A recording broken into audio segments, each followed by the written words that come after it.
Hello, everybody. Hey, guys. It's Live at 5. I'm Beth Stevens. Andy Lefkowitz. You guys, we have the best guest ever. Tony winner, Grammy winner, Broadway.com Audience Choice Award winner, Billy Porter is here.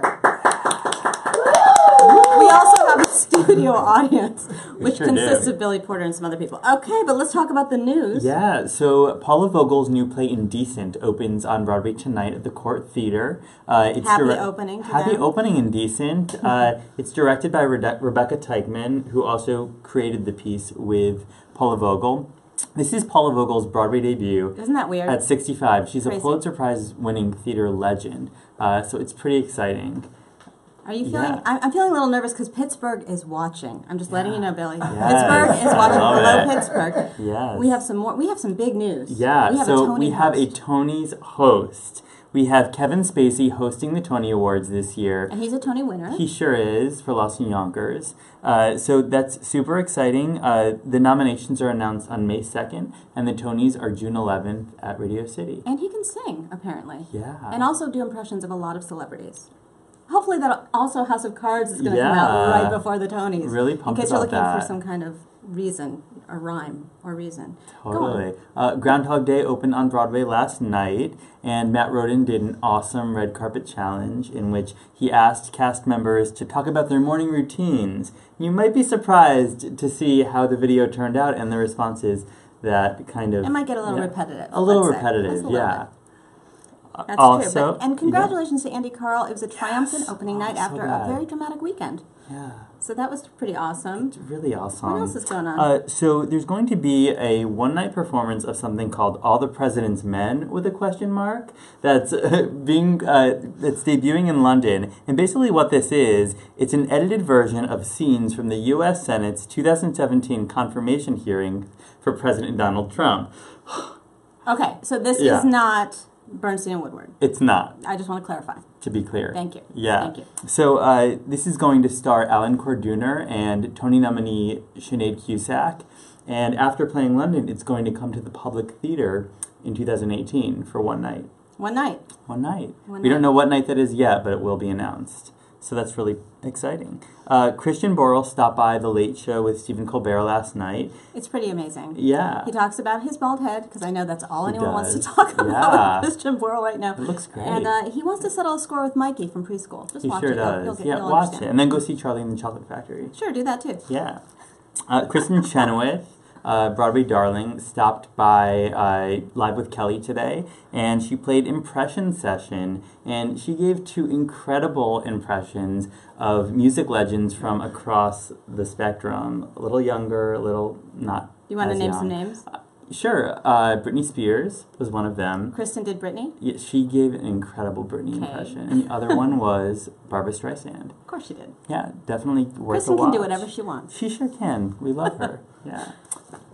We have the second episode of Laura Osnes' vlog with the band, backstage at Bandstand, the new Broadway musical, on the site. It's pretty hilarious because she got some cookies with like the logo and her face on it, and she and Corey Cott have a little argument or something about that. So watch it and see what she does with the cookie in the end. It's adorable. It's worth noting what she does with the cookies. And we have a really cool behind the lens feature with Alistair Brammer and Eva Noblezada from Miss Saigon. Some really gorgeous photos and a really cool video of them. And you're going to learn about how they got to know each other before they started performing in Miss Saigon. They went out before they, because when you have to make out with someone every night, you might want to have coffee first. Totally. But now we have Billy Porter here, guys. Yeah, I mean, I don't mean to rush you away, but please move along because Billy Porter is in the house. Ladies and gentlemen, bring your tea, Mr. Billy Porter. I love the sound maker. The applause, hello. Billy. So is this like live and Facebooky and all of that stuff? Yeah, I know you've done a lot of live and Facebooky things. I did a lot of them today. Whatever. It's okay. You didn't have to bring her with you. We just want you. Thank you. And the reason why you're here is we love you. Thank you. And you have a new album. I have a new album. You are presenting the soul Of Richard Rodgers. Billy Porter presents The Soul of Richard Rodgers. Yes. I've been listening. There should be a label on this, a warning label saying it's addictive. Oh, because good. if you listen to it, you will not stop. And it's an emotional album. Yes. It's connected to the idea of love. It started as that theme. Everything was that theme pre-election. Oh. And then we were working on it during the election. And so post-election, the idea of love expanded and deepened in a different way and became much more political. It's true. I mean, Edelweiss, which is the final song of the album, is like, it's got a lot of people in it. This is not just Billy Porter. It's Billy Porter and all of his famous and talented friends. Billy Porter and friends. I have a lot of fabulous friends in my Rolodex, and I called them all, and 90% of them said yes. It's amazing. We've got Leslie Odom Jr., yes. Renee Lee Goldsberry, yes. India Arie, yes. so many people. Patina Miller, Lettucey, Cynthia Deborah Erivo, Cox, Cynthia Erivo, every Tony winner, Brandon Victor Dixon and Josh Henry, right? Todrick Hall, daughter Lola.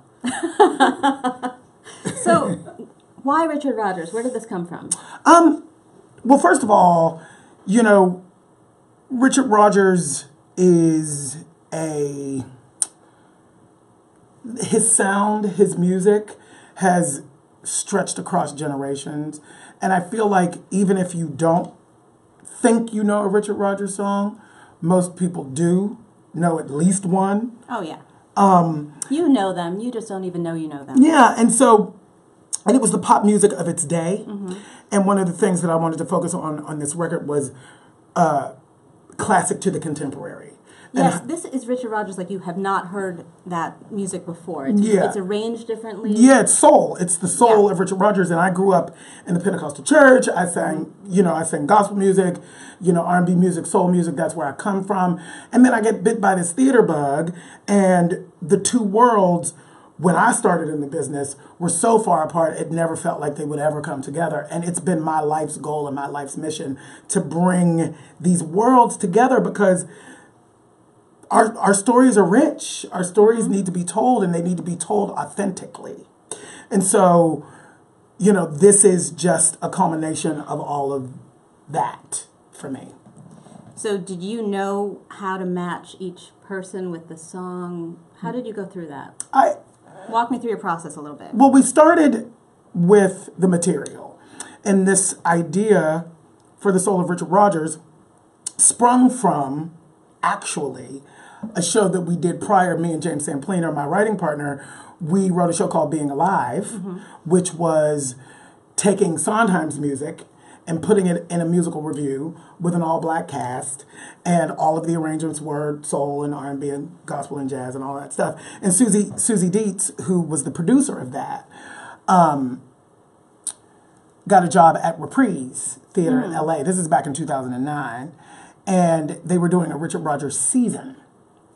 And she said, it would be interesting to hear Richard Rodgers' music deconstructed in this way because people know the music more, they'll then appreciate the transition. They'll appreciate the deconstruction in the way that we were, looking for. You're listening to it in a different way. Yeah, and you're listening to it in a different way, but it's also My Funny Valentine.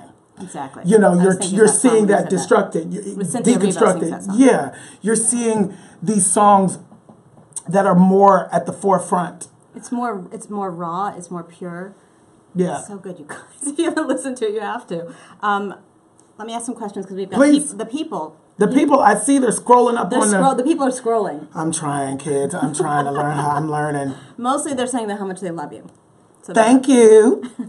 Peyton asks, what do you think makes Richard Rodgers' music so loved?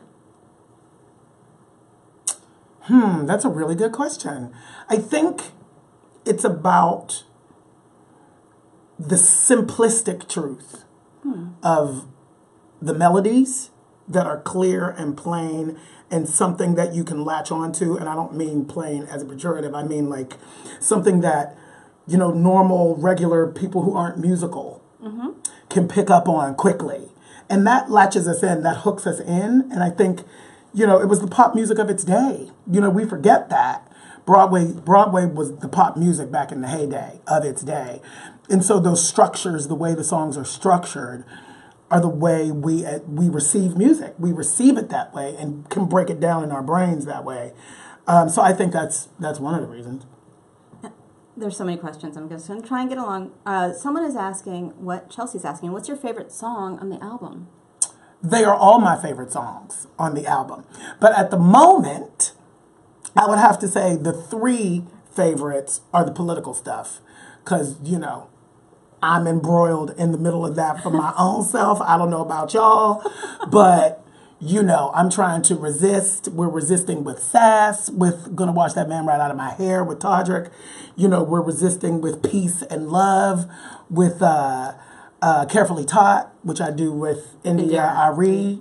And then there's Edelweiss, you know. Just with everybody. Which is me and everybody in the world. Everybody in the world. Everybody in the world. Josh is asking, what was the high and low point of Shuffle Along for you? It was only a high point for me watching it. The high point was the actual show.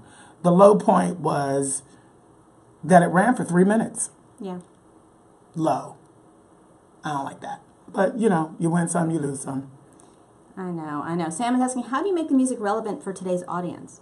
Go get the album. If you listen to it, if you listen to the album, yeah. that question will be answered. And James Sampliner had a lot to do with it. Right? James Sampliner and Michael Sandlofer, we call him Lofi, the 3 of us together, the trifecta, created a sound, and you will understand exactly, you will have the answer to your question. People are asking where they can get this album. It's on Anywhere. Spotify, it's on iTunes. Anywhere you can get music, you can get this album. Go on iTunes, you'll see it on the front page. So that's exciting. Yes. Lisa says, any special Pittsburgh roots and wings stories? Roots and wings? I don't know what that means. I don't either. What's a root and a wing? Lisa, get back to us on that. I thought maybe Explain it was what a root and a thing. wing is. I don't know what that is. Oh my God. Someone else is asking, what is the best advice you've ever been given? George Wolfe said to me, don't ever wait for anybody to give you permission to practice your art. Always be doing that. Best advice I ever got. Now, in addition to doing this album, what else do you have going on? You just directed something? I directed Top Dog Underdog at the Huntington Theater in Boston. I went to Sundance in Wyoming and wrote a gospel musical with Kurt Carr, who's a brilliant contemporary gospel artist. For people who listen to gospel, you know who I'm talking about. If you don't, look him up. I wrote a play that's in development at the Public. This album. You are a doer. You are active. I really am a doer. What time do you get up in the morning? 6 usually. Yeah, see, we need this. 6. We could tell. So you don't need to, you're just always doing something. You gotta eat. You know, this business is crazy. Shit dries up fast. And so if you ain't working on something, you know, you got to keep a lot of balls in the air. Is there a specific Richard Rodgers musical you'd like to direct? I really haven't thought about that. I would really have to go and look at it and see. You know, I'm really interested, and this is not any, I don't mean this in any bad way, but in terms of my directing, you know, I'm really interested in real contemporary work. You know, because I think that's one of the things that the theater struggles with, you know, really pushing through and really embracing.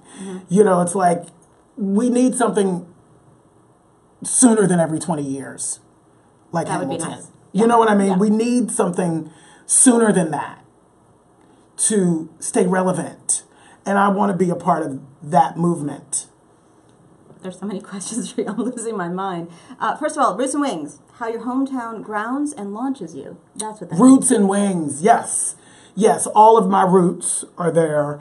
All of the angels who sort of led me to be where I am are there.